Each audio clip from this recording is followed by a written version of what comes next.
Which movie was actually better than the book? Forrest Gump is a heartwarming and fantastic movie. The book is a bit of a different tone. The opening line, for example, is, "Let me say this, being an idiot is no box of chocolates."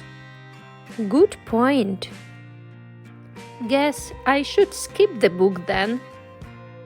The Godfather.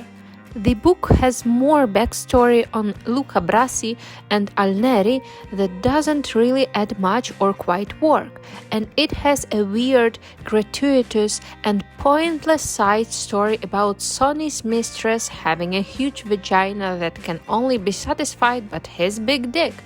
The movie basically doesn't have a wasted moment of dialogue. Every part is just a gem.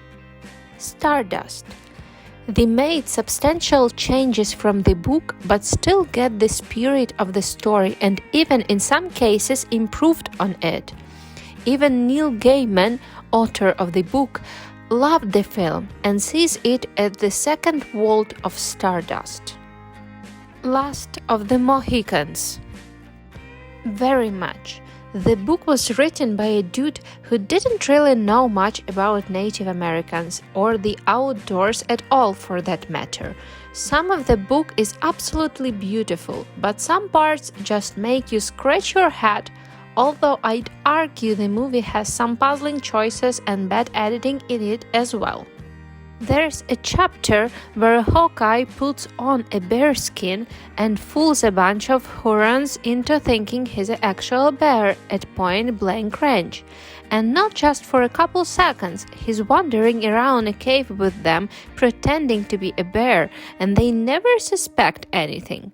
Like Solid Snake using the cardboard box to sneak around. There is also a chapter where one of the white guys mistakes a beaver colony up close for a bunch of hairy troglodyte people or something. It's odd.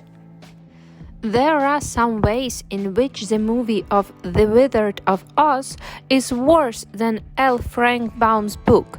However, I would argue that by making the Wicked Witch of the West the story's central villain makes for a tighter, more complete story. The witch in the book only comes up when the wizard requests that Dorothy and friends bring him her broom, leading to Dorothy eventually meeting her with a bucket of water. She also has no ties to the Witch of the East. By making the Wicked Witch sisters, the movie makes the villain more personally involved with Dorothy's journey. Also, Margaret Hamilton gave us one of the most iconic villain performances of all time.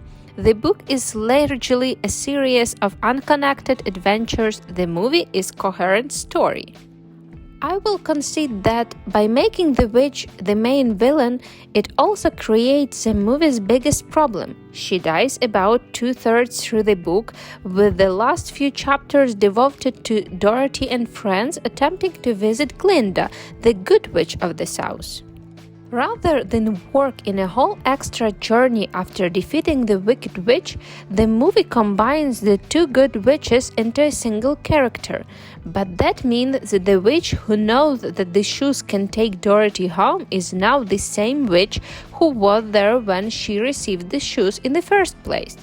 She tells Dorothy that "you wouldn't have believed me" regarding the shoes taking her home when they first met, which is a bit of stretch.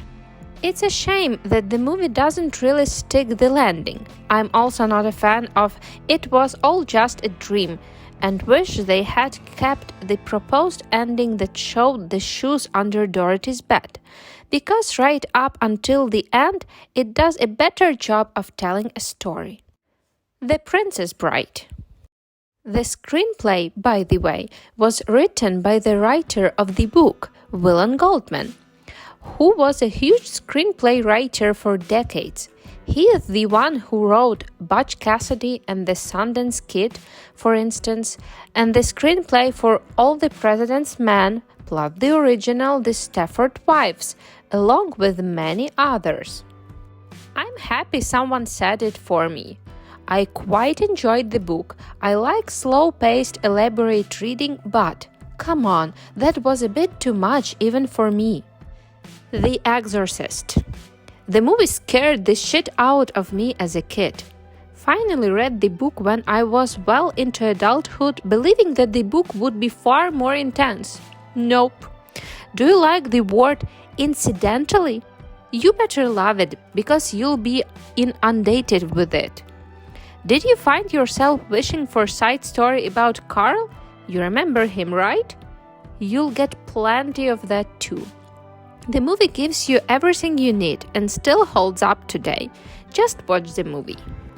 Christine John Carpenter cut out a lot of fat from the novel, cut pointless characters and scenarios, and overall greatly simplified the plot, changing it from the car being inhabited by the ghost of its previous owner to the car just inherently being evil from the day it rolled off the assembly line.